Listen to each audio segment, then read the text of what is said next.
Hi, my name is Mary. Today FM plays the best music in Lambasa. Today FM rocks. My name is Thomas. I'm here in Nakasi and I like to listen to Today FM because it rocks. My name is Milenia. Today FM rocks here in Singatoka. My name is Enrique and Today FM rocks here in Tavua. My name is Mary Jane. I love listening to Today FM here in Ba. Today FM rocks. My name is Ilay Tiambal and I love listening to Today FM. Today FM rocks here in Usur. Today's hit music on Today FM. In the news tonight, teacher unions divided over drug rule. Nico Nawaikula to Mr. Delpa AGM. And taxi drivers once again under the spotlight. From the studios of FBC Suva, Jackie Spade. Two teacher union bodies are split on the call made by the Education Ministry that students found in possession of drugs should not be expelled from schools. The Fiji Teachers Union and the Fijian Teachers Union want different methods used to deal with the students found to be either taking or peddling any form of drugs. The Education Ministry has stated that students found to be involved with drugs will remain in school. Lena Rees has more. The Education Ministry has made it clear that it does not want to expel any student found with drugs. We do not want to expel any student because that means that the system has failed that student. What we want to do is to institute a process of positive discipline to try and guide students back to the straight and narrow in some senses, and so that they learn from their mistakes. The teachers' unions have also spoken out on the issue, saying the ministry needs to relook its disciplinary measures. We must not expel students who are discovered using or carrying drugs. We need to assist them, counsel them, rehabilitate them, and get them back into the mainstream. We need to have a real look at our discipline, the way we discipline in schools. We need to revise the policy. We need to just stop introducing policies that have come from overseas that we need to introduce because we need to contextualize it. 1,634 drug-related cases involving students were recorded in 2018, the majority of which involved students smoking cigarettes or sniffing glue. Lena Rees, FBC News. Senior SEDELPA and Opposition MP Nico Nawaikula will not be considered for any leadership position within the party. This comes after Nawaikula exclusively revealed to FBC News that he will not attend the party's annual general meeting this Friday. Ali Kimbia with the details. Nico Nawaikula cannot contest any position in the SEDELPA hierarchy because he will not be at the AGM. I will not be there, but I know those are pertinent issues because I will have to miss this AGM and go go overseas with the speaker. According to the party's constitution, those nominated for office bearers must be in the AGM, so in this case, Nawaikula is ruled out. However, Nawaikula says he is ready if given an opportunity to be one of the leaders of the party. If the opportunity comes, I will discuss it, and if it is in the nature that it will move things forward in a united member, then I will accept it. SEDELPA youth leader Chope Kuroisovo says no one should be forced to attend the meeting. It is a democracy, you know, everyone in the party has been given the freedom of choice. I will not comment towards my Turanatau, and I'll leave it at that. SEDELPA's AGM will be held in Sabu Sabu on Friday. Ali Kimbia, FBC News. No round-neck t-shirts, hats, flip-flops or slippers. The Transport Ministry is calling on taxi drivers to adhere to the dress code stipulated under the Public Service Vehicle Code of Conduct. Minister Choneo Sumate says taxi drivers are providing service to the public every day, and it's important they look and act the part. Kelly Vadala reports. A dress code formulated by the Land Transport Authority in 2010 for PSV drivers is still effective, but most taxi drivers are not complying. They should be dressed appropriately, they need to treat people courteously, they must put their passengers' needs before their own. I mean, I've been in taxis where it's blaring out loud and the buses where it's so noisy. Fijians say a taxi driver's attire tells a lot about the person and his service. I will stop taxi drivers that are dressed professionally because, he is taking his role seriously and it will reflect in the service he provides. They chose to be PSV drivers, so they should play the part too. Look neat by wearing appropriate clothes, meant to have neat haircuts and wear proper footwear. Taxi drivers say passengers have raised complaints about the inappropriate dressing of drivers in the past, which is still an issue. It is to be important that the drivers are always in a proper uniform, neat and tidy. That's what the law says. Should be fined, heavily fined. You have to look like a professional driver. The driver is a public service. Passengers depend on us, so going from one destination to another. The PSV Code of Conduct of 2010 also states drivers are not to wear beanies, chokers and facial piercings, to name a few. The Land Transport Authority, which is the enforcement body, have been sent questions on the issue. Kelly Vadala, FBC News. The Pacific Skills Summit concludes today and a number of actionable measures are expected. The two-day event brought together more than 300 delegates from across the region to hone their expertise in addressing the skills needs of the Pacific. Deliberations have focused on several key areas, including the future of work and eliminating barriers to skills, highlighted by stories of Pacific women and the bold steps they took in their development. President of Nauru and Pacific Islands Forum Secretariat Chair Baron Wanga says gender equality is critical to any substantial discussion. The current state of skills development in the Pacific, ways of addressing skills gap and standards, how to achieve gender empowerment and inclusiveness in skills development, and what the next generation skills might look like. Our journalist Maggie Boyle joins us live with more on this. Maggie, what are some of the actions that the Pacific Skills Summit has agreed to going forward? Good evening, Jackie. Well, we've had 2 days of deliberations here, dynamic deliberations, particularly on a number of key areas in the region, looking at addressing the skills needs. In terms of the actionable measures, one of the things that's been agreed to and that they're looking at immediately is the establishment of a regional portal to look at data of all the Pacific Island countries, assess their skills gap and look at what the future jobs are in the region going forward on that. There's also the USP, one of the partners here. We had the Vice Chancellor, Professor Paul Alawa, talking about the importance to pay attention to employers and looking at the skills over the short and long term, and also looking at the expanding the economies, and particularly with the 12 member states for USP as well.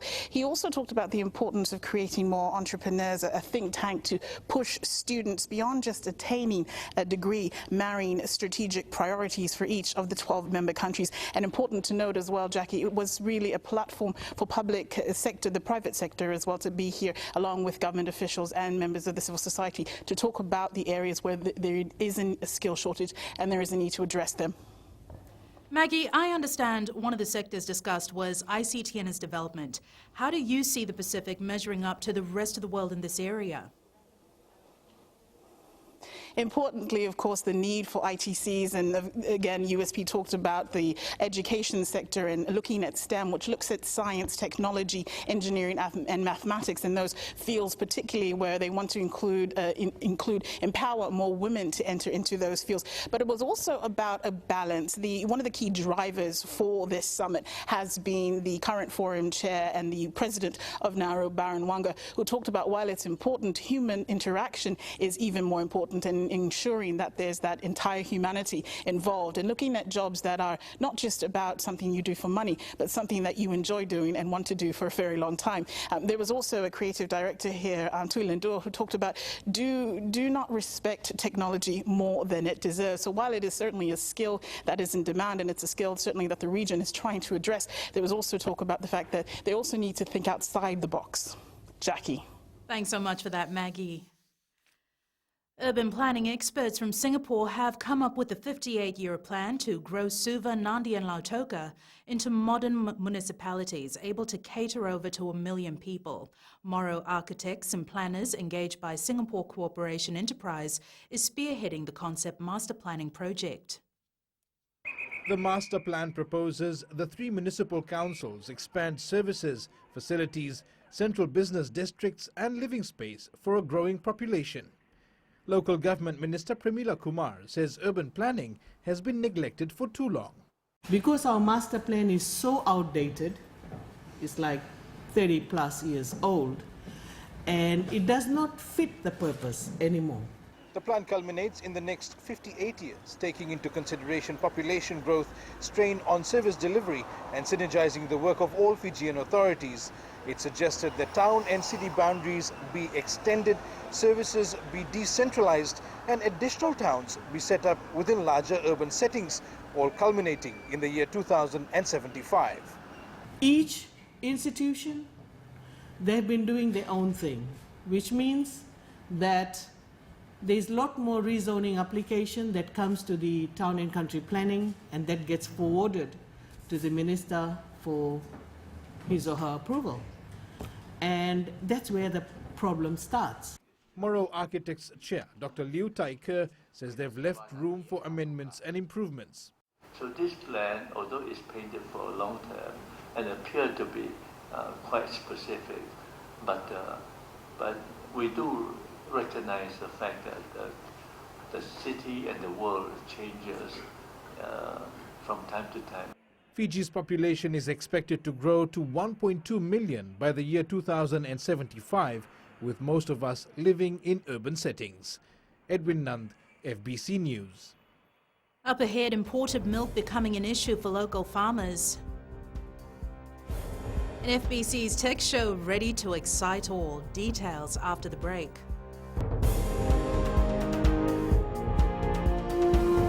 Bula, nevang go malakai leloma, ngongai nakas untuk makarong ng Bula FM, nambang dua na sere. Hoya ubasit sai sa Ilambasa, ya untuk talita na warong ng Bula FM nambang dua na sere. Gua do tumeli ako na tao no hinga toka, talita kina na warong ng Bula FM, nambang dua na sere. Wana tunga ng Bula FM, nambang dua na sere nawaluan.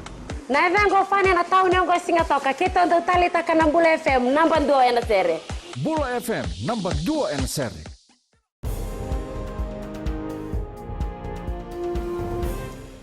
Low production of milk by local farmers has seen a hike in importation. The reliance on imported processed milk has become one of the major concerns for local farmers, with one group now claiming that around 80% of the milk sold in Fiji is imported, and this will negatively impact the local producers. Kritika Kumar has more on this milky issue. Not a sweet outcome, with dairy farmers crying out over the fact that local milk industry is now being dominated by imported milk. You go to a supermarket, you go to the area where liquid milk is kept, and more and more spaces are being occupied by imported milk. And sadly, the white packet of Rewa Dairy was occupying a very little amount of space. The recent shortage of locally produced milk has left a sour taste in the mouths of farmers who say the outbreak of brucellosis and tuberculosis has created havoc. This has seen the local milk manufacturers turn to imported milk to fulfill the demand. But there are import license given for milk import. Well, we need to talk to FCCC about the changes in milk prices and to take it from there. Local milk prices have skyrocketed in recent time, while amazingly the imported milk is found at cheaper rate on shelves. While there is shortfall in local milk production, the Fiji Cooperative Dairy Company Limited says it is looking at other avenues to increase the production level. We have to look into the options to how to increase the production of dairy milk. 80% is the imported milk coming from overseas because our production is very low. We contacted the Fijian Competition and Consumer Commission on the issue of milk prices, and they have not as yet responded despite numerous attempts. FBC News also contacted the Fiji Dairy to clarify claims. They also have not responded. Kritika Kumar, FBC News. The first ever FBC Tech Trade Show is here, and gates open at 10 a.m. tomorrow at the FMF Gymnasium in Suva. With final touches being done, all the stalls have been sold, and those who wanted to book the space in the last minute have faced disappointment. FBC has been forced to increase the total number of stalls for the event, with the demand from businesses alive right until close of business today. Catherine Krishna reports. Gadgets such as world's fastest printer will be amongst the items showcased at the inaugural FBC Tech Trade Show tomorrow. We're excited to launch the Rissa range. It's the fastest duplicator in the world and distributed through Alltech business machines here in Fiji. It's ideally positioned to fit into the school market, education, universities, churches, very, very low maintenance and obviously very high speed, 190 pages a minute. Coupled with this, locally manufactured goods galore also lies in wait for those who visit the event. We are the only company in Fiji who is manufacturing the Cyclone certified roller shutters, which is a benefit for all the Fijian community, which is a category 5, and people can get the advantage of through this show. In the fight against climate change, CBS Power Solutions will have a variety of solar panels on display. CBS Power Solutions is doing the solar for past years, but now we have invented some new technology. So on this FBC Tech Show, we'll be introducing some new lights. Come down to the FBC Tech Trade Show. The FBC Tech Trade Show starts right here at the FMF Gymnasium in Suva from tomorrow at 10 a.m. So if you're free, do drop in to take advantage of all that this show has to offer. Catherine Krishna, FBC News. On the first day at the FBC Tech Trade Show, people can expect a wide range of displays of different products from the exhibitors. FBC's team leader for events, Ruby Solanki, says the entry fee is also affordable, with adults paying $2 and children $1. Solanki says gates open at 10 a.m. tomorrow and close at 9 p.m. Gates will open from 10 a.m. on Friday and Saturday and close at 10 p.m., while on Sunday the show starts at 10 a.m. and closes at 10 p.m. Solanki says people can also enjoy the rides for less than $3. We're making it $2 for adult and $1 for child simply because everybody can afford a $2 and $1. And to come to an event like this, the first time it's happening, we have to make it reasonable for the people to enjoy all the services and demonstration and the programs that we've actually put up together for the 4 days. Over 300 cases of children beyond parental control were reported to the Social Welfare's Child Service Department in the last 6 years. Child Services Acting Director Ella Tukutukulevu says children involved in these cases are closely monitored and parents are also being asked to identify why the children behave in such a way. Tukutukulevu says these cases include children making their own decisions and not wanting to go to school, to name a few. The highest number of beyond control cases in the last 6 years was in 2015, where 78 cases were reported to the Child Service Department. They are counseled, and then we try to work with the parents on how to better work with their children. Some work, some doesn't, but if it works, then we monitor. We monitor their performance in school, we monitor their behavioral problems as well, getting feedback from parents on how they are coping. USP's Pro-Chancellor Winston Thompson says he sees no reason as to why he should recuse himself while the investigation into abuse of power allegations is ongoing. More than 500 staff at the University of the South Pacific presented a petition to the Council on Monday calling for the university's Pro-Chancellor Winston Thompson to step down. USP staff, both academic and administrative, have made 3 demands in their petition. With regards to Thompson, they claim that he should be recused as the council chair immediately. The petitioners claim his recent public defense of those implicated in abuse of power allegations is premature and unprofessional and compromises his position as chair. Furthermore, they say his recent public statements against the Vice-Chancellor Professor Pal in a regional publication are unprofessional, prejudicial and damaging to the university. And it's business time now with Rachel, and tonight you have something smart to share with us. Really, Jackie? Yeah, jokes aside, but smart indeed. There's some new innovations happening in rubbish collection in the capital. Just you wait, but coming up after the break. Roy Mill is ready, says FSC.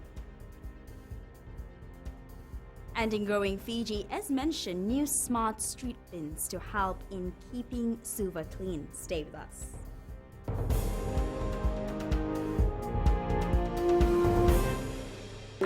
For the best classic hits, I only listen to Gold FM here in Singapore. Gold FM, only the classic hits. My name is Seni Rawa. I love listening to Gold FM here in Nursery, Gold FM, only the classic hits. My name is Dino. I'm from Outrigger, Coral Coast, Singatoka. I love listening to Gold FM, only the classic hits. My name is Salote. I love listening to Gold FM here in Nursery, Gold FM, only the classic hits. Bula, my name is Marida. Gold FM plays the best classics here in Outrigger, Singatoka. Gold FM, only the classic hits.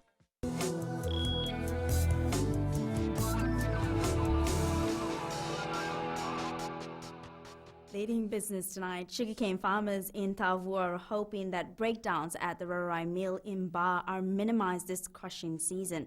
And the Fiji Sugar Corporation says the mill in Ba is the last of the country's 3 sugar mills to commence crushing, as it undergoes major refurbishments and needs time for contractors to complete their work. The contracted engineering company is working 24 hours a day, 7 days a week to ensure that refurbishment to the boiler is completed before testing early next month. Philippe Akaso with the story.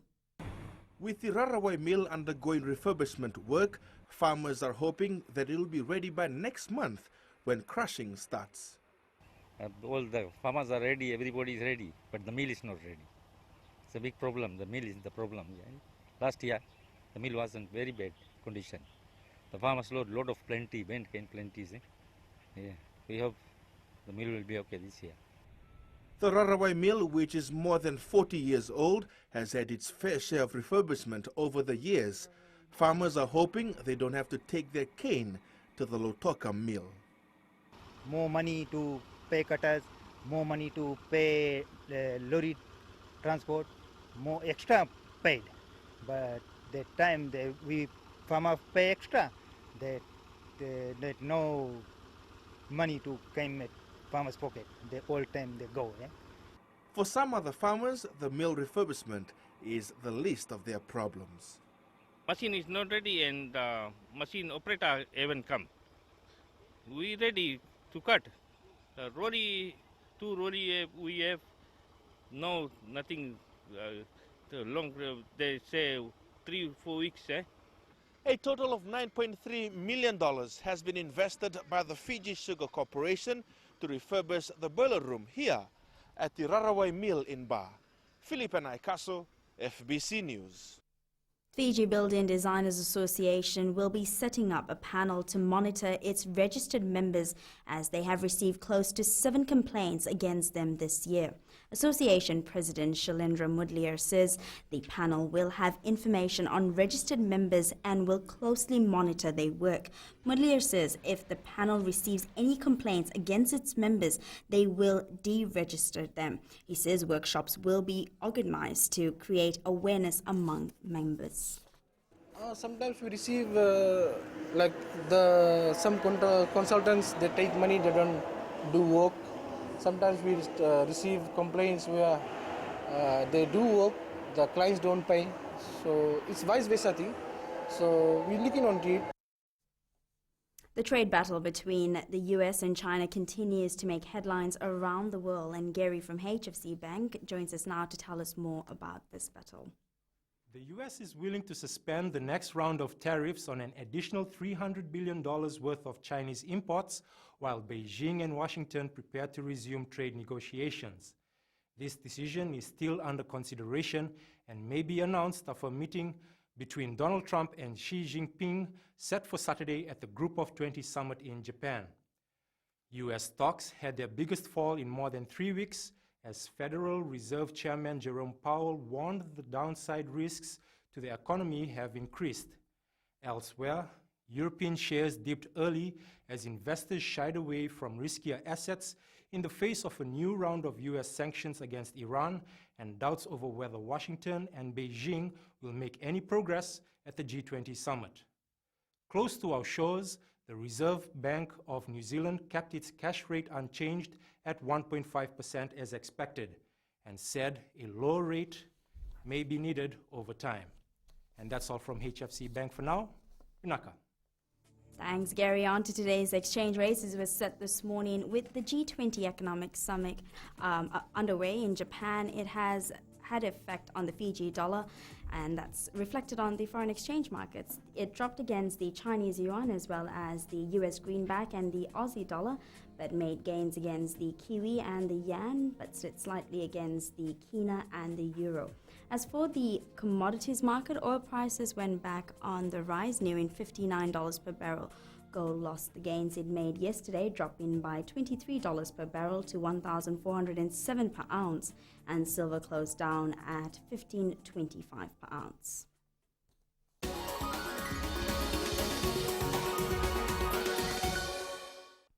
And in Growing Fiji tonight, it's now smart street bins to keep the city clean. The Korean International Cooperation Agency has donated smart street bins to the Suva City Council to replace the current bins in towns and cities. The bins is an innovative dual bin which has a separate waste and recycle component. The bins will also raise public awareness to keep Fiji clean, improve street sanitation, and encourage recycling.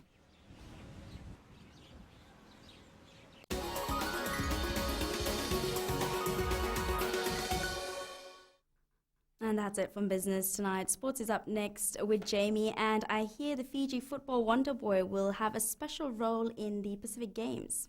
That's right. Roy Krishna will be Fiji's flag bearer at the Games. And after the break, we'll...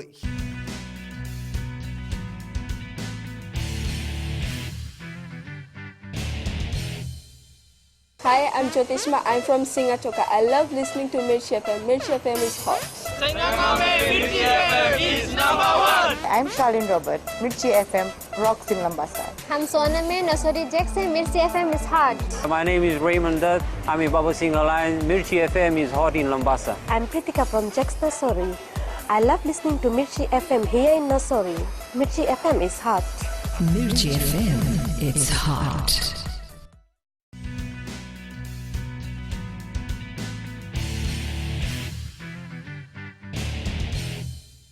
The hard yards begin Monday for the Flying Fijians preparing for the Rugby World Cup in Japan. Coach John McKee says they'll have to hit the ground running with preparation matches to begin in just a few weeks from now. Apanisa Wangai Randovu reports. A week of physical training and fitness assessments, medical screening, all that type of thing to get us set up for our first full training. About the test and the program for the Flying Fijians leading to the World Cup. I know, we've selected a very strong team and they march into camp. I think most of them are already back and already in the gym. The Flying Fijians will host the Maori All Blacks on the 13th of next month at the ANZ Stadium. Apenisa Wangrandovu, FBC Sports. Former Flying Fijian Seremai Mbai continues to create opportunities for young rugby players locally. When Roy Krishna was told he's going to be the flag bearer for Team Fiji at the Pacific Games in Samoa, he thought somebody was lying to him. The Johnny Warren Medal recipient and Wellington Play of the Year winner was overwhelmed with the news and honored to have been chosen. Niraj Maharaj with this report. Krishna will be the first footballer ever to lead the Fiji contingent at the Pacific Games. Someone was lying, but yeah, look, it's a different feeling, just to carry the team flag, it's an honor, and I'm just, it's a privilege to do that, and I'm just want to thank everyone who made me possible to make this happen. So yeah, it's great to lead the team, but there's a lot of responsibilities, not just in football, but all other individual sports. So I know all the athletes are training hard, and we just need the support from the people of Fiji, and hopefully we can fly the flag high. He says it will be a moment of honor for him and the football fraternity as well. Yeah, it's very special, to lead the team, and it's just a proud moment, not just for me, my whole family, and also for Fiji football. National head coach Christoph Gamel says Krishna's inclusion in the team brings more attacking firepower to the team. It's a good boost, first because Roy has always this kind of good mentality. He's a professional, and he always fit very well with these boys. And yes, it's a good boost. And also for me, it's an attacking weapon. So when Team Fiji marches onto the field at the Games in Apia on July 7th, Roy Krishna will be in the lead. Neeraj Maharaj, FBC Sports. Italy says it's on a mission to help the country discover and appreciate the women's game after they beat China 2-0 to reach the Women's World Cup quarterfinals. The Italians are back on the biggest stage after a 20-year absence, and victory over the Netherlands in the last 8 this weekend will represent their best performance at international level. England's Cricket World Cup hopes hang in the balance after a demoralizing defeat by Australia. The 64-run loss means they might need to win their last 2 games, beginning with India on Sunday, in order to make the last 4. Much will depend on the results of Bangladesh, Sri Lanka and Pakistan, who can all overhaul the side. Great to have a world number 1 so close to home. Meanwhile, last night, Jackie brought you a story of the horse Baba. Tonight, the lady that uses strands of her hair to create contour drawings. Weird or wonderful? You be the judge after this break. That's it from me.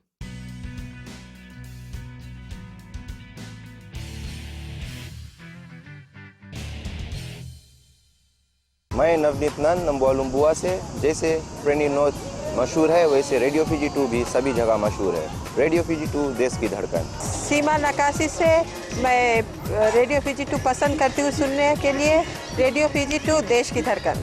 मैं हूँ uncle king Sigatoka town के taxi driver. जैसे rugby famous है वैसे radio Fiji 2 famous है। Radio Fiji 2 देश की धड़कन।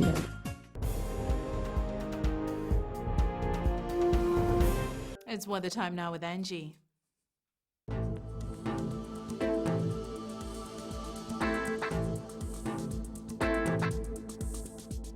Hello there and welcome to the Weather World. We surely had some good spells of sunshine across the country. Wow, the weekend is approaching, or should I say it will be here in 2 days. The weather is just suited for some outdoor fun, and speaking of outdoor fun, FBC has some fun events happening around. Well, let's head to the west. The sun was overexcited here. It kept beaming throughout the day. Eastwards from Peck Harbour to Suva, sort of a mixed bag. Showers can be expected later tonight. And up north, sunny spells were constant as well. Let me know how you beat the heat. At sea, southeast winds 10 to 15 knots, moderate seas. For the tides, high tide at 1:51 a.m. with low tide at 8:08 a.m. Sunrise at 6:37.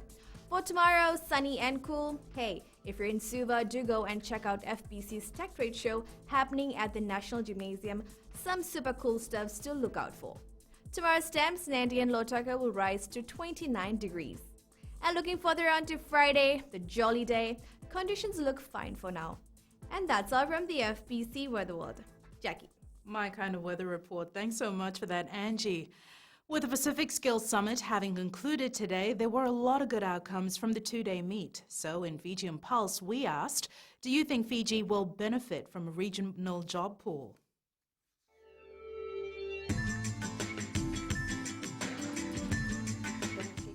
I think Fiji will benefit from it, especially the youth who need employment. Fiji is certainly going to benefit from it because it will tell us what skills are needed and what's available in the market. It will help those that are not working to get a job. It will help Fiji and it will reduce unemployment. Yes, through this, a lot of unemployed people will be able to find jobs. Yes, definitely, because it will be easier for employers to identify the right person that they need for that particular vacancy.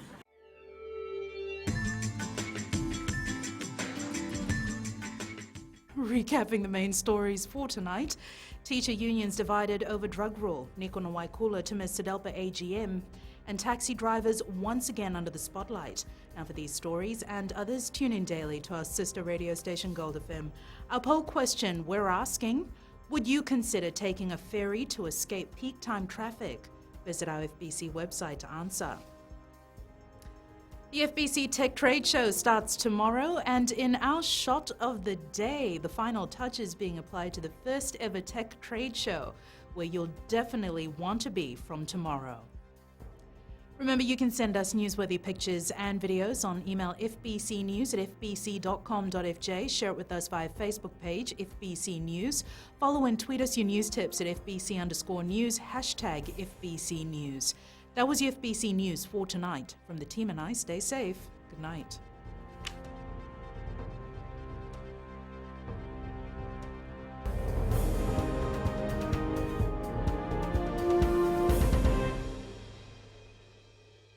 Bula FM namba 2 na sere. Gue do tumeli ako na tao no hinga toka. Tali takina na barong na Bula FM namba 2 na sere.